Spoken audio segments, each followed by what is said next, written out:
গ্রুপগুলোতে লিঙ্কটা দিয়ে দিও।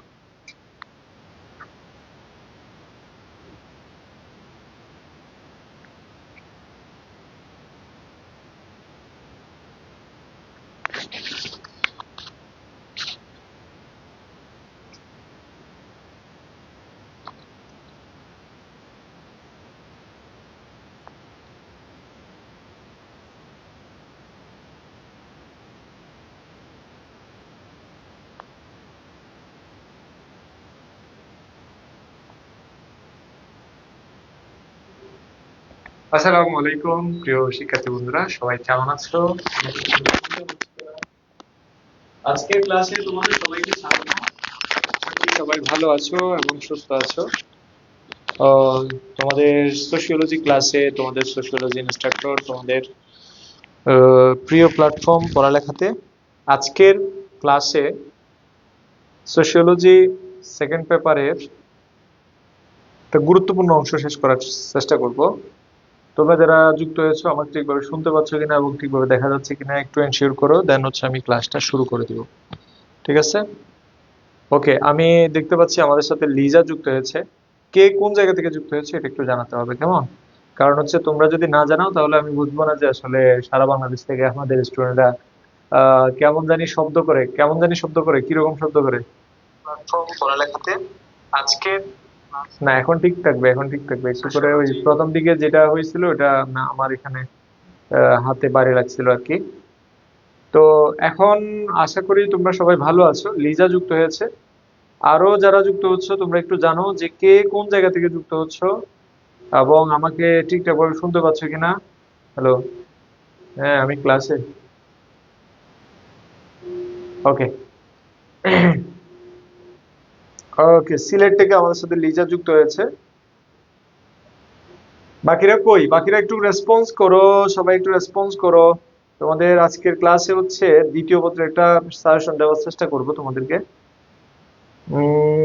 দেখতে পাচ্ছি লিজা যুক্ত হয়েছে। আরো যারা যুক্ত হয়েছে তোমরা একটু জানাও, দ্রুত সময়ের মধ্যে একটু জানাও জানাও জানাও সবাই।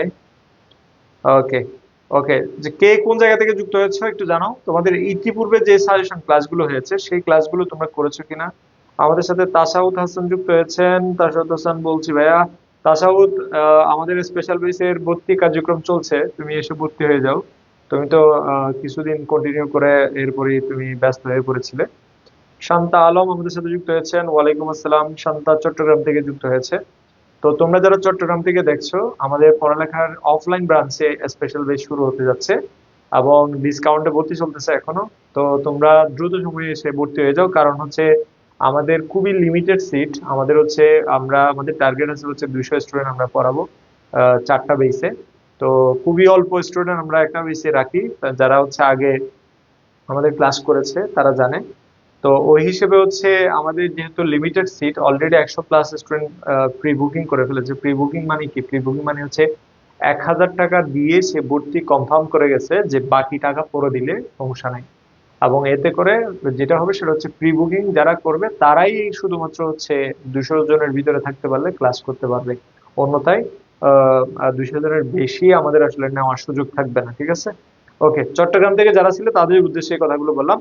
আর সারা বাংলাদেশ থেকে যারা যুক্ত আছো সবাইকে অনেক প্রীতি এবং শুভেচ্ছা। আমাদের সাথে যুক্ত আছেন জিশান যুক্ত আছেন, আমাদের সাথে শান্তা আলম যুক্ত আছেন এবং হচ্ছে আরিফা আজাদ যুক্ত আছেন এবং তাসমিন লামিয়া যুক্ত আছেন, আমাদের সাথে আফরোজা যুক্ত আছেন এবং আরো যারা দেখছো সবাইকে অনেক অনেক ধন্যবাদ।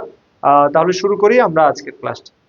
তো সোশিওলজি সেকেন্ড পেপারে তোমাদের চ্যাপ্টার 1-এ যে সাজেশনটা তোমাদেরকে দেওয়া লাগবে আর কি, সেই সাজেশনটার মধ্যে অন্যতম হচ্ছে যে প্রথম ফার্স্ট চ্যাপ্টার। হ্যাঁ, এই প্রথম অধ্যায়ে তোমাদের যদি বলি, এই ফার্স্ট চ্যাপ্টারে গুরুত্বপূর্ণ যে টপিক গুলো তার মধ্যে রয়েছে হচ্ছে তোমাদের বাংলাদেশের সমাজ বিজ্ঞানের যে বিকাশ বিকাশ দ্বারা বাংলাদেশের বাংলাদেশের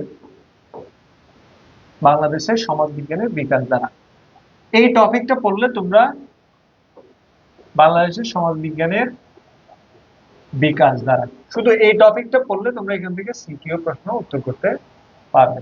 এখন আমি এটা নিয়ে সংক্ষেপে একটু কথা বলি। দেখো, সমাজ বিজ্ঞান যেটা, এটা তো আসলে আমাদের এই অঞ্চলের কোনো বিজ্ঞান না, তাই না? তো সমাজবিজ্ঞানটা হচ্ছে 1839 সালে ফরাসি দার্শনিক সমাজবিজ্ঞানের জন্ম দিয়েছে। ফরাসি দার্শনিক মানে কোন দেশে? ফরাসি দার্শনিক মানে হচ্ছে ফ্রান্সে। অগাস্ট কোন, কি নাম? ফরাসি দার্শনিক অগাস্ট কোন সমাজবিজ্ঞানের বিকাশ ঘটিয়েছে। মানে সর্বপ্রথম যে 1839 সালে তিনি সোশিওলজি শব্দটা ব্যবহার করেছেন। তাহলে যেই বিজ্ঞানটা ফ্রান্সে জন্ম হয়েছে, সেই বিজ্ঞানটা বাংলাদেশে কিভাবে আসলো? দেখো, বাংলায় প্রথম সমাজবিজ্ঞানের যাত্রা শুরু হয়েছে কলকাতা বিশ্ববিদ্যালয়ে। 1857 সালে কলকাতা বিশ্ববিদ্যালয়ের যাত্রা শুরু হয়। কলকাতা বিশ্ববিদ্যালয়, মনে রাখবা, কখন কলকাতা বিশ্ববিদ্যালয়ের যাত্রা শুরু হয়? 1857। 1917 সালে কলকাতা বিশ্ববিদ্যালয়ে সমাজ বিজ্ঞান বিভাগ চালু হয়। তো যদি পরীক্ষায় প্রশ্ন আসে যে বাংলায় প্রথম কোন বিশ্ববিদ্যালয়ে সমাজ বিজ্ঞান বিভাগ চালু হয়, তাহলে সেটা হবে কলকাতা বিশ্ববিদ্যালয়। কেন? কারণ কলকাতা তখন বাংলা নামে পরিচিত ছিল, অর্থাৎ পুরোটা বাংলাদেশ এবং কলকাতা পুরোটা পূর্ব মানে বাংলা নামে পরিচিত ছিল। কলকাতা ছিল পশ্চিম বাংলা আর বাংলাদেশ ছিল পূর্ব বাংলা। তো এই বাংলায় সমাজ বিজ্ঞানের যাত্রা শুরু হয় এই যে 1917 সালে কলকাতা বিশ্ববিদ্যালয়ের মাধ্যমে। আর 1921 সালে প্রতিষ্ঠা লাভ করেছে ঢাকা বিশ্ববিদ্যালয়। ঢাকা বিশ্ববিদ্যালয়, এই ঢাকা বিশ্ববিদ্যালয়ের সমাজ বিজ্ঞান বিভাগ চালু হয়েছে 1957 সালে। এবং সমাজ বিজ্ঞান বিভাগ চালু হওয়ার ক্ষেত্রে যারা সবচেয়ে বেশি অবদান রেখেছিল, সমাজবিজ্ঞান বিভাগ চালু হয়েছে, হ্যাঁ, তো সমাজবিজ্ঞান বিভাগ চালু করার ক্ষেত্রে যারা সবচেয়ে বেশি অবদান রেখেছিল তাদের মধ্যে বেশ কিছু গুরুত্বপূর্ণ ব্যক্তিত্ব আছে। যেমন ধরো, তোমরা জানো সমাজ বিজ্ঞানের যে স্বর্গ সৌরভ, হ্যাঁ, সমাজ বিজ্ঞান, তোমার Claude Levi Strauss, Claude Levi Strauss, এই ক্লদ লেভি স্ট্রস তিনি বাংলাদেশকে সমাজ বিজ্ঞান এবং নৃবিজ্ঞান চর্চার স্বর্গ সৌরভ বলে উল্লেখ করেছেন। সমাজ বিজ্ঞান এবং নৃবিজ্ঞান চর্চার স্বর্গ সৌরভ বলছে যে বাংলাদেশ হচ্ছে, যে মানে এই ব্যক্তি বলছে আর কি, ক্লদ লেভি স্ট্রস, হ্যাঁ, ক্লদ লেভি স্ট্রস বলতেছে বাংলাদেশ হচ্ছে এমন একটা দেশ যেটা সমাজ বিজ্ঞান ও নৃবিজ্ঞান চর্চার স্বর্গ। মানে বলছে যে এটা একটা মানে সমাজ বিজ্ঞান ও নৃবিজ্ঞান চর্চার স্বর্গ, এটা বলছে। ওকে, তাহলে সমাজ বিজ্ঞান ও নৃবিজ্ঞান চর্চার স্বর্গ সৌরভ বলছে কোনটা? যে কে বলছে? ক্লদ লেভি স্ট্রস এই কথাটা বলছে। গেল, তাহলে ক্লদ লেভি স্ট্রস এর কথা অনুযায়ী হচ্ছে এটা। ওকে, আমি ভালো আছি। মাহবুবুল মাহাবুত উল্লাহ, আচ্ছা নামটা কঠিন হয়ে গেল। চট্টগ্রাম থেকে, ওয়ালাইকুম আসসালাম, এক্সাম চলতেছে, দোয়া করবেন। সুক্তা, অবশ্যই দোয়া তোমাদের জন্য, তোমরা তো আমাদের অফলাইনের স্টুডেন্ট, তো তোমাদের জন্য অবশ্যই অবশ্যই দোয়া, সবার জন্য দোয়া, হ্যাঁ। তবে তোমাদের জন্য আমাদের দোয়াটা আরো বেশি, কারণ হচ্ছে তোমাদেরকে আমরা সরাসরি দেখতেছি, তোমাদের তোমরা যে কতটা ভালো এবং হচ্ছে কতটা চেষ্টা করতেছো নিজেদের জায়গায়, সেটা আমরা উপলব্ধি করতেছি। তো যাদেরকে দেখতে পাচ্ছি না তাদের জন্য আমাদের আন্তরিক দোয়া, কারণ আমাদের আসলে তোমাদের কাছ থেকে কিছু পাওয়ার নাই, চাওয়ারও নাই। তোমাদেরকে আমরা নিঃস্বার্থভাবে ভালোবাসি এবং তোমাদেরকে নিঃস্বার্থভাবে তোমাদের জন্য দোয়া করি। এবং এখানে কোনো স্বার্থের ব্যাপার নেই, ছাত্র শিক্ষক সম্পর্কের মধ্যে কোনো স্বার্থের ব্যাপার নাই। জুবাইর হোসেন, সমাজবিজ্ঞান সবার নাই, সমাজবিজ্ঞান যাদের আছে তারাই ক্লাসটা করতেছে। তাহলে এই 4টা সাল এখানে যেগুলো লিখছে, এখান থেকে একটা এমসিকিউ পাবে, তোমরা এমসিকিউ পাবে। এই যে বাংলাদেশের সমাজবিজ্ঞান চর্চার ক্ষেত্রে ক্লদ লেভি স্ট্রস, পেরি বেসাইনি, পেরি বেসাইনির নাম শুনছো তো? পেরি বেসাইনি হচ্ছে যিনি কিনা বাংলাদেশের সমাজ বিজ্ঞানের যাকে বলা হয় বাংলাদেশের সমাজ বিজ্ঞান বিভাগের প্রথম সভাপতি। এই যে ঢাকা বিশ্ববিদ্যালয়ে যে সমাজ বিজ্ঞান বিভাগ প্রতিষ্ঠা করা হয়েছে, সেই সমাজ বিজ্ঞান বিভাগের প্রথম অধ্যাপক বা প্রথম সভাপতি কে ছিলেন? তাহলে তার নাম হবে কে? তার নাম হবে হচ্ছে পেরি বেসাইনি। মনে থাকবে? তোমরা একটু লাইভটা শেয়ার করে দাও। আর আমাদের এফআরবি বেসে যে তোমার ভর্তি চলছে, এটা তোমরা জানো, এফআরবি বেস মাত্র 2000 টাকা ভর্তি হচ্ছে। তো তোমরা যারা ভর্তি হতে চাও, তোমাদের পড়ালেখা পেজে ডিরেক্ট মেসেজ করো, তোমরা সেখানে রেসপন্স পাবে। আচ্ছা, আমি ব্যাকগ্রাউন্ডটা একটু চেঞ্জ করে দিই, ব্যাকগ্রাউন্ডটা একটু ব্যাকআপা লাগতেছে আমার কাছে। এখন আসি হচ্ছে আমরা দ্বিতীয় অধ্যায়। তো প্রথম অধ্যায় নিয়ে অনেক একটু করে কথা বললাম। এখানে আমরা একে নাজমুল করিমকে তোমরা নিশ্চয়ই জানো, একে নাজমুল করিম, একে নাজমুল করিম স্যার, হ্যাঁ। তো ইনি সমাজ বিজ্ঞান বিভাগের প্রতিষ্ঠাতা, মানে তিনি ছিলেন হচ্ছে বাংলাদেশের সমাজ বিজ্ঞানের জনক। তাহলে বাংলাদেশের সমাজ বিজ্ঞানের জনক কে? বাংলাদেশের সমাজ বিজ্ঞানের জনক হচ্ছে, বাংলাদেশের সমাজ বিজ্ঞানের জনক কে? সমাজ বিজ্ঞানের জনক হচ্ছে একে নাজমুল করিম। তিনি কি করছে? তিনি বই লিখছে। তার মধ্যে বইয়ের মধ্যে গুরুত্বপূর্ণ দুইটা বই, একটা হচ্ছে সমাজবিজ্ঞান সমীকরণ এক, এটা হচ্ছে সমাজবিজ্ঞান সমীকরণ। পরীক্ষায় আসবে এরকম প্রশ্নগুলোই তোমাদেরকে এখানে দিচ্ছে। সমাজবিজ্ঞান সমীকরণ এটা পড়বা। আর এটা হচ্ছে changing society India Pakistan and Bangladesh. Changing society, changing society India Pakistan and Bangladesh. Okay, তাহলে চেঞ্জিং সোসাইটি ইন্ডিয়া পাকিস্তানের বাংলাদেশ, এটা এই দুটো বই হচ্ছে কার? এই দুটো বই হচ্ছে একে নাজমুল করিম স্যার। বাংলাদেশের সমাজবিজ্ঞানের জন্য একে নাজমুল করিম নিয়ে আলোচনা করেন। হ্যাঁ, তিনি ঢাকা বিশ্ববিদ্যালয়ের রাষ্ট্রবিজ্ঞান বিভাগের অধ্যাপক ছিলেন। পরবর্তীতে তিনি সমাজবিজ্ঞান বিভাগেরও দায়িত্ব নিয়েছিলেন এবং সেই সাথে তার এখানে যে বাংলাদেশের সমাজবিজ্ঞান প্রতিষ্ঠার ক্ষেত্রে আরো যারা অবদান রেখেছে তাদের মধ্যে হচ্ছে অজিত কুমার সেন। তোমরা মনে রাখবো, অজিত কুমার সেন। এই দুইজনের নাম কিন্তু তোমাদের মনে রাখতে হবেই, এখানে বাদ দেওয়ার সুযোগ নেই, অবশ্যই মনে রাখতে হবে সেরকম। ওকে, তাহলে একে নাজমুল করিম স্যার হচ্ছে বাংলাদেশের সমাজবিজ্ঞানের জনক। তিনি দুইটা মানে গুরুত্বপূর্ণ দুইটা বই, তার মধ্যে একটা হচ্ছে সমাজবিজ্ঞান সমীক্ষা, আর একটা হচ্ছে ইন্ডিয়া পাকিস্তান বাংলাদেশ। এবং তিনি বাংলাদেশের সমাজবিজ্ঞান যে চর্চা ঢাকা বিশ্ববিদ্যালয়ে, সেই সমাজবিজ্ঞান চর্চার ক্ষেত্রে তিনি সবচেয়ে বেশি অবদান রেখেছিলেন, যার কারণে তাকে সমাজবিজ্ঞানের জনক বলা হচ্ছে।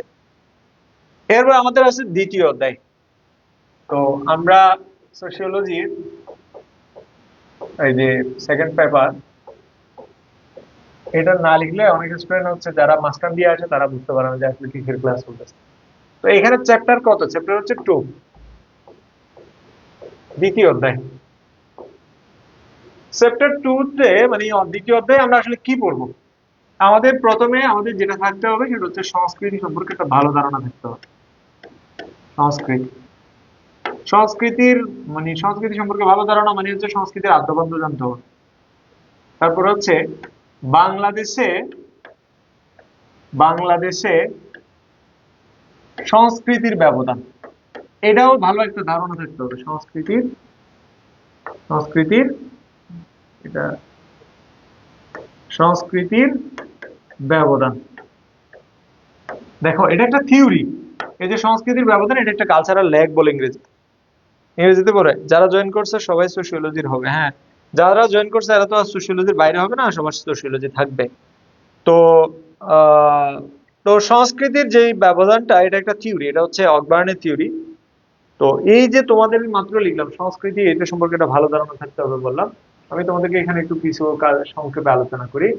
কুলের রে, কুলের রে এটা হচ্ছে তোমার ল্যাটিন শব্দ, ঠিক আছে? তো এই ল্যাটিন শব্দ, ল্যাটিন এটার অর্থ কি জানো? এটার অর্থ হচ্ছে কর্ষণ বা, কর্ষণ বা চাষ করা, এটা বোঝায়। কুলের অর্থ কর্ষণ বা চাষ করা। এই কুলের ল্যাটিন শব্দ থেকে আসতে হচ্ছে কালচার শব্দটা। তো কালচার, এই যে এটার বাংলা অর্থ হচ্ছে সংস্কৃতি। এটাকে সহজ করে আমি বলি তোমাদেরকে, আমরা যা করি তাই আমাদের সংস্কৃতি। এটা ম্যাকাবার বলতেছে culture is what we are, culture is what we are, অর্থাৎ আমরা যা তাই আমাদের সংস্কৃতি। Culture is what we are, এটার মানে হচ্ছে আমরা যা তাই আমাদের কি সংস্কৃতি। এই কথা কে বলছে? এই কথা বলছে হচ্ছে তোমার ম্যাকহাইবার বলছে, ম্যাকহাইবার, মনে রাখবা ম্যাকহাইবার এই কথাটা বলছে। তো ম্যাকহাইবার এই কথা বলছে, কিন্তু সংস্কৃতিকে আমরা দুই ভাগে ভাগ করতে পারি। কয় ভাগে ভাগ করতে পারি? সংস্কৃতিকে আমরা দুই ভাগে ভাগ করতে পারি। এটা দিলে কেমন হয়? নাকি সাদা ব্যাকগ্রাউন্ডে রাখবো? কোনটা রাখবো বলো?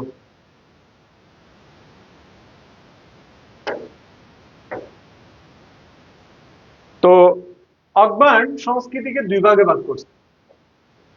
অকবার্ন, অকবার্ন সংস্কৃতিকে কয় ভাগে ভাগ করছে? দুই ভাগে ভাগ করছে।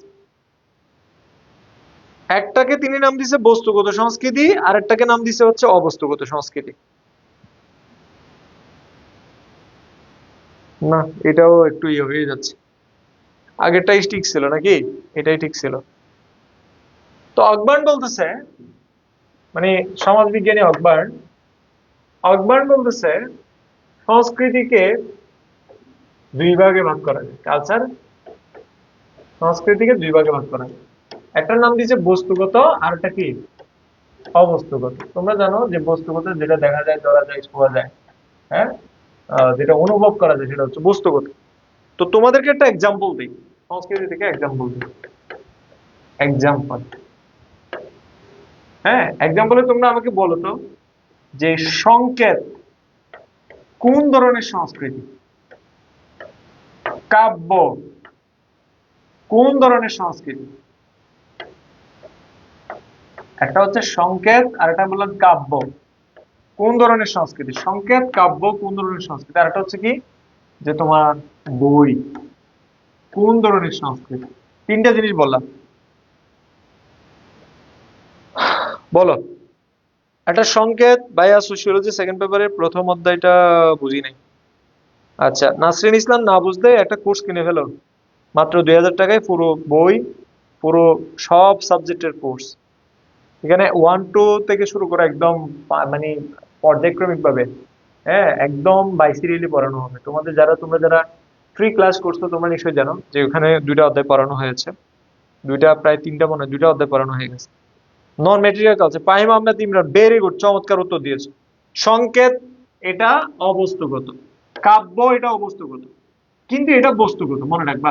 সংকেত কেন অবস্তুগত? কারণ ধরো এই যে, ধরো এই যে এটা, একসময় এটা দেখাইলে পুরুষ তোর মারামারি লাগিয়ে দিত আমাদের গ্রামে, মানে আমরা যখন ছোট ছিলাম আর কি, ছোট ছিল, এটা দেখানো মানে হচ্ছে গালি দেওয়া। তো এখন কি হয়ে গেছে, এখন এটা দেখানো কি হয়ে গেছে, এটা থামস আপ। থামস আপ মানে কি, এটা আমার পছন্দ হয়েছে, মানে লাইক দেওয়া, লাইক দেওয়া, হ্যাঁ। তো ফেসবুক এটারে লাইক বানাই দিল, থামস আপ। এই যে থামস আপ বা লাইক দেওয়াটাকে এখন সাংকেতিক ভাবে এটা দেখানো হচ্ছে, এটা কি, এটা কোনো, মানে এটা এটা এটা আমার হাতের একটা আঙ্গুল দেখাচ্ছে আমি, কিন্তু এটা দ্বারা মিনিং বোঝাচ্ছে, অর্থ বোঝাচ্ছে, যেটা দেখা যায় না, ধরা যায় না, ছোঁয়া যায় না, সেটা হলো অবস্থাগত সংস্কৃতি। সংকেত দেখা যায় না, মানে সংকেত আমরা মিনিংটা বুঝি কিন্তু ধরা যায় না, হ্যাঁ, অনুভব করতে পারি না, আমরা জাস্ট হচ্ছে কল্পনা করতে পারি, এই জন্য হচ্ছে অবস্থাগত সংস্কৃতি। আর কাব্য, কাব্য মানে কি বোঝাচ্ছে? কাব্য মানে কবিতা সমগ্র বা কবিতা বই বোঝাচ্ছে। তাহলে কবিতা বুঝাচ্ছে বা অনেকগুলো কবিতাকে কাব্য বলতেছে, কাব্য। এই যে এই জায়গায় কাব্যটাও বস্তুগত সংস্কৃতি, কিন্তু যখন বলতেছে বই তখন এটা বস্তুগত সংস্কৃতি। ওকে, তো এই ধরনের বই ম্যাটেরিয়াল কালচার, ভেরি গুড। বই অবস্তুগত সংস্কৃতি, চমৎকার উত্তর দিয়েছো তোমরা যারা পেরেছো। আর যারা পারো নাই তোমাদেরকে বলবো তোমরা একটু সিরিয়াস হও পড়াশোনায়, কারণ সেকেন্ড ইয়ারে উঠে যদি তুমি বস্তুগত অবস্তুগত সংস্কৃতি আইডেন্টিফাই করতে না পারো তাহলে হবে না।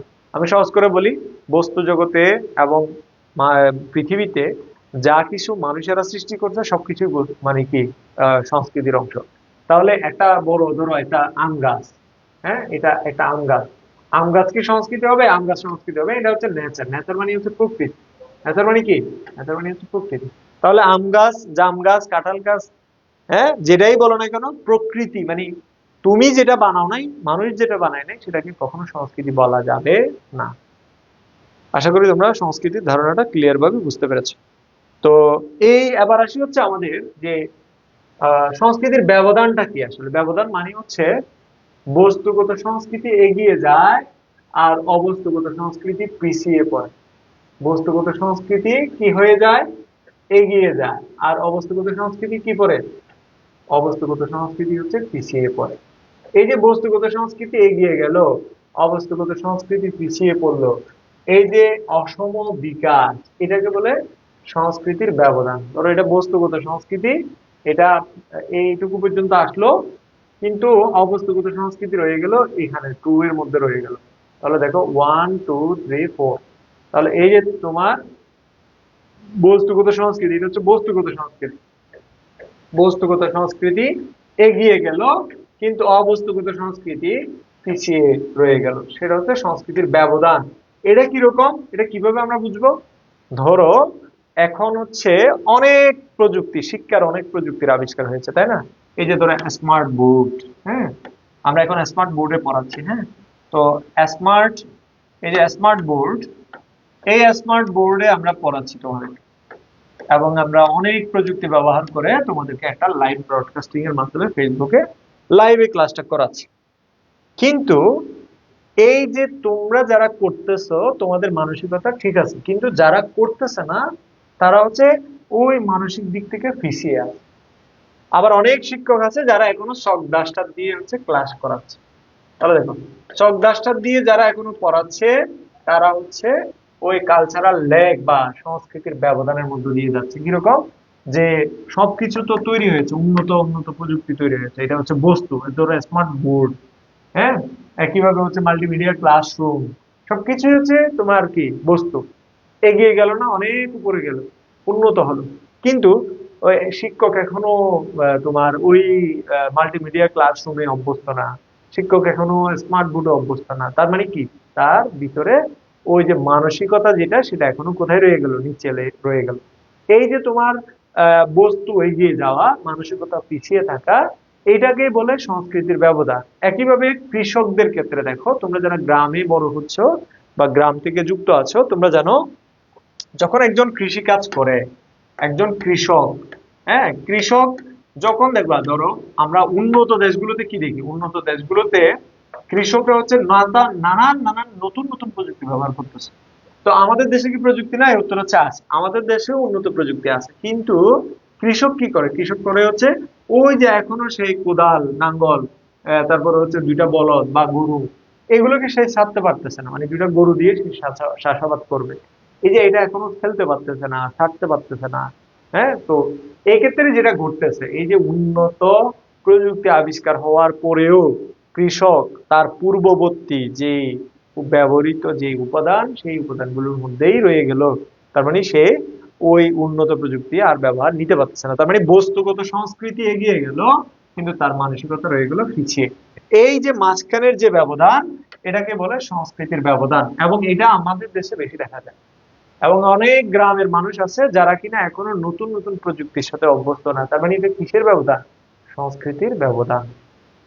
ওকে, তার মানে হচ্ছে এটা, আশা করি তোমরা বুঝতে পেরেছো। এই দ্বিতীয় অধ্যায়ের এটা সহজ ছিল বা ছোটখাটো ছিল, এই জন্য তোমাদেরকে আমি এটা বুঝিয়ে দিলাম সংস্কৃতির ব্যবধানটা। এখন আমরা আসি হচ্ছে তৃতীয় অধ্যায়ে, সোশিওলজি তৃতীয়,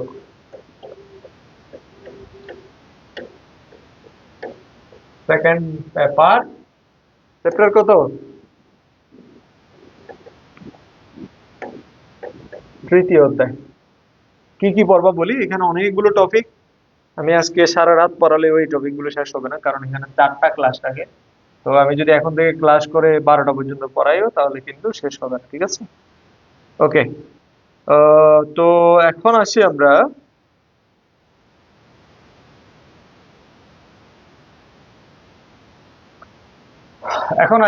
কি করব। চ্যাপ্টার 3-তে আমার পড়তে হবে হচ্ছে নব্য প্রস্তর যুগ।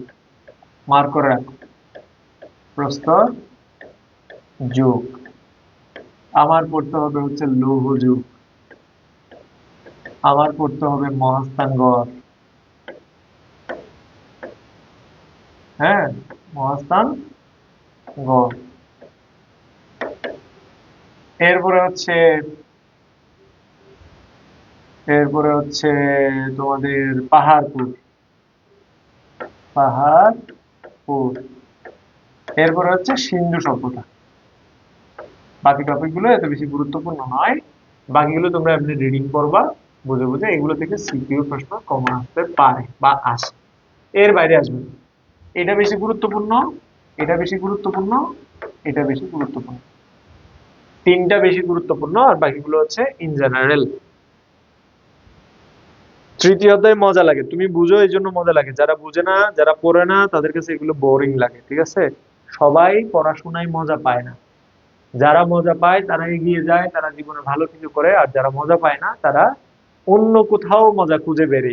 হ্যাঁ, মানুষের জীবনে তো আসলে মজার অভাব নাই, তাই না? তো যারা পড়াশোনায় মজা পায় তারা পড়াশোনা করতে পারে, যারা মজা পায় না তারা পড়াশোনায় এগিয়ে যেতে পারে না, দিন শেষে তারা অন্য কোথাও মজা খুঁজতে গিয়ে জীবনটাকে পড়াশোনা থেকে দূরে নিয়ে যায়, এবং পরবর্তী জীবনে যে কষ্টের আর সীমা থাকে না। তো এখন তুমি পড়াশোনায় মজা পাচ্ছ, এটা অবশ্যই ভালো লক্ষণ। এখন দেখো তাহলে চ্যাপ্টার 3 তে যেটা বললাম যে নব্যপ্রস্তর যুগ, লৌহ যুগ, মহাস্থানগড়, পাহাড়পুর, সিন্ধু সভ্যতা, এই টপিক গুলো এখানে আমি আর যদি বললাম না যে যদি আমি ডিটেলসে আলোচনা করি সারা রাত পড়িয়েও আমি শেষ করতে পারবো না। তো সুতরাং আমি আর টপিক আলোচনা করছি না। এরপরে চ্যাপ্টার 4, চ্যাপ্টার 4-এ চতুর্থ অধ্যায় আর কি। তো চতুর্থ অধ্যায়ে মানে চতুর্থ অধ্যায়ে আমার কি পড়তে হবে? দেখো এটা হচ্ছে ক্ষুদ্র নৃগোষ্ঠী আর নৃগোষ্ঠী। তো আমাদের জানি যে নৃগোষ্ঠীর ধারণা আমাদের জানা থাকতে হবে, ক্ষুদ্র নৃগোষ্ঠী নিয়ে আমাদের জানতে হবে বিশেষ করে। তোমরা বলো তো ক্ষুদ্র নৃগোষ্ঠী কয়টা বর্তমানে বাংলাদেশে? নৃগোষ্ঠী, ক্ষুদ্র নৃগোষ্ঠী কয়টা বলো তো, দেখি তোমরা পারো কিনা। বাংলাদেশে বর্তমানে কয়টা ক্ষুদ্র নৃগোষ্ঠী আছে? কয়টা ক্ষুদ্র নৃগোষ্ঠী আছে বলো? কয়টা ক্ষুদ্র নৃগোষ্ঠী রয়েছে? একটু কমেন্টস করে জানাও। তোমাদের সংখ্যাটা খুবই হতাশাজনক। হ্যাঁ, তো অনেক স্টুডেন্ট যুক্ত হওয়ার কথা কিন্তু খুবই হতাশাজনক। বলো বলো বলো বলো, ক্ষুদ্র নৃগোষ্ঠী কয়টা আছে বাংলাদেশে বর্তমানে? ক্ষুদ্র নৃগোষ্ঠীর সংখ্যা কত? বর্তমানে বাংলাদেশে ক্ষুদ্র নৃগোষ্ঠীর সংখ্যা হচ্ছে 50টি। এই ক্ষুদ্র নৃগোষ্ঠী সম্পর্কে ভালো করে ধারণা রাখবা, 50টি। এবং এখানে বৃহৎ হচ্ছে কয়টা? বৃহৎ হচ্ছে চাকমা। দ্বিতীয় বৃহৎ হচ্ছে কারা? দ্বিতীয় বৃহৎ হচ্ছে মারমা। বুঝছো? তাহলে এটা 2022 সালের পরিসংখ্যান, পরীক্ষায় আসলে এটাই লিখবা। এটা 57টা, 57টা না, 57টা হচ্ছে তোমাদের বইয়ে আছে, বাট 57টা হচ্ছে রং। এটা 2011 সালের পরিসংখ্যানে ছিল। 2011 সালের পরিসংখ্যানে ছিল 57টা, এখন হচ্ছে 50টা। ওকে, 2022 সালের পরিসংখ্যান অনুযায়ী 50টা। ক্ষুদ্র নৃগোষ্ঠী সম্পর্কে ধারণা রাখবা, তার মধ্যে কাদের বিষয়ে পড়বা বলি? চাকমা পড়বা, এরপরে হচ্ছে গারু পড়বা, গারু, এরপরে পড়বা হচ্ছে মণিপুরি, মণিপুরি, এবং হচ্ছে সাঁওতাল। এগুলো গুরুত্বপূর্ণ। আরেকটা পড়তে পারো চাইলে খাসিয়া, খাসিয়া। গারো এবং খাসিয়া বাংলাদেশের মাতৃতান্ত্রিক। সাঁওতাল, সাঁওতাল হচ্ছে বাংলাদেশের একমাত্র নৃগোষ্ঠী যারা হচ্ছে আদি অস্ট্রালয়েড, আদি অস্ট্রালয়েড। এই যে চট্টগ্রাম বিশ্ববিদ্যালয়ের ডি ইউনিট পরীক্ষায় একটা প্রশ্ন আসছে মণিপুরি থেকে, আর একটা প্রশ্ন আসছে গারো থেকে। গারোদের ধর্মীয় উৎসব মানে ঐতিহ্যবাহী উৎসবের নাম কি? ওয়ানগালা, এটা আসছে ওয়ানগালা। অন্যদিকে মণিপুরীরা কোথায় বাস করে? বৃহত্তর সিলেট, অথবা সিলেটে কোন ক্ষুদ্র নৃগোষ্ঠী বসবাস করে? এটা হচ্ছে তোমাদের চতুর্থ অধ্যায়। বাবা তুমি যদি না বুঝো তাহলে তো হবে না। চতুর্থ অধ্যায় তুমি টপিক দেখে তোমার আসুল আক্তার টুসু, খুব কঠিন হয়ে গেল নামটা।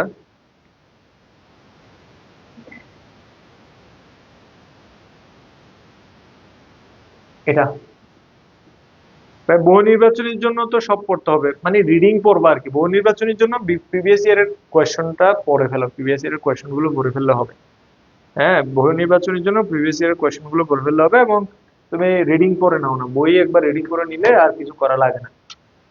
ভালো করে যারা রিডিং করে বই, তাদের জন্য কিছু করা লাগে না। ওকে, এটা হচ্ছে চতুর্থ অধ্যায়। এবার আসি হচ্ছে পঞ্চম অধ্যায়। তাহলে সোশিওলজি সেকেন্ড পেপারের পঞ্চম অধ্যায়, যারা ক্লাস করতেছো নোট করো। সেকেন্ড পেপার, অধ্যায় কত? চ্যাপ্টার হচ্ছে 5। চ্যাপ্টার কত? 5। এখানে পড়তে হবে কি জানো? ভাষা আন্দোলন। আরে ইংলিশ বাংলা মিক্স করে বলি। ভাষা আন্দোলন, ভাষা আন্দোলন, বাঙালি জাতীয়তাবাদের বিকাশ, বাঙালি জাতীয়তাবাদের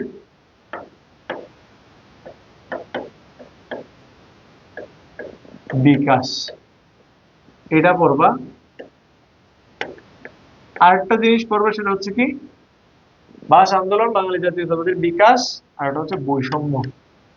কিসের বৈষম্য? পূর্ব পাকিস্তান, তারপর হচ্ছে পশ্চিম পাকিস্তানের মধ্যে বৈষম্য। ঠিক আছে, পূর্ব পাকিস্তানের সাথে পশ্চিম পাকিস্তানের বৈষম্য, এটা পড়বা। বৈষম্যটা পড়বা, বাঙালি জাতীয়তাবাদের বিকাশ, ভাষা আন্দোলন, বৈষম্য। ওকে, কোন অধ্যায়? পঞ্চম অধ্যায়, ভাষা আন্দোলন, বাঙালি জাতীয়তাবাদের বিকাশ, বৈষম্য। হ্যাঁ, ওকে ফাইন। তাহলে এই যে অংশটা, এটা হচ্ছে তোমাদের পঞ্চম অধ্যায়ে, ভাষা আন্দোলন, বাঙালি জাতীয়তাবাদের বিকাশ, বৈষম্য। এটা আশা করি তোমরা এই টপিক গুলো পড়লে এখান থেকে সহজে প্রশ্ন উত্তর করতে পারো। আমি ষষ্ঠ অধ্যায় দিয়ে বিষয়গুলো আগে থেকেই জানতাম। হ্যাঁ, এই টপিক গুলোর বাইরে আসবে না, ঠিক আছে? তো তুমি যদি জেনে থাকো তাহলে একটা টপিক, একটা বিষয় বলো, সেটা হচ্ছে ভাষা আন্দোলন কেন্দ্রিক প্রথম সাংস্কৃতিক সংগঠনের নাম কি? একটু বলো। ভাষা আন্দোলন কেন্দ্রিক কেন্দ্রিক প্রথম সাংস্কৃতিক সংগঠনের নাম কি?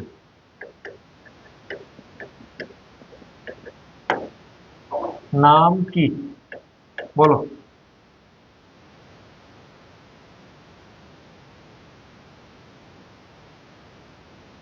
তো এটা কি সাজেশনের ক্লাস? হ্যাঁ, অবশ্যই সাজেশনের ক্লাস। তোমরা ইয়া ইয়া দেখো না, তোমরা ইয়া দেখো,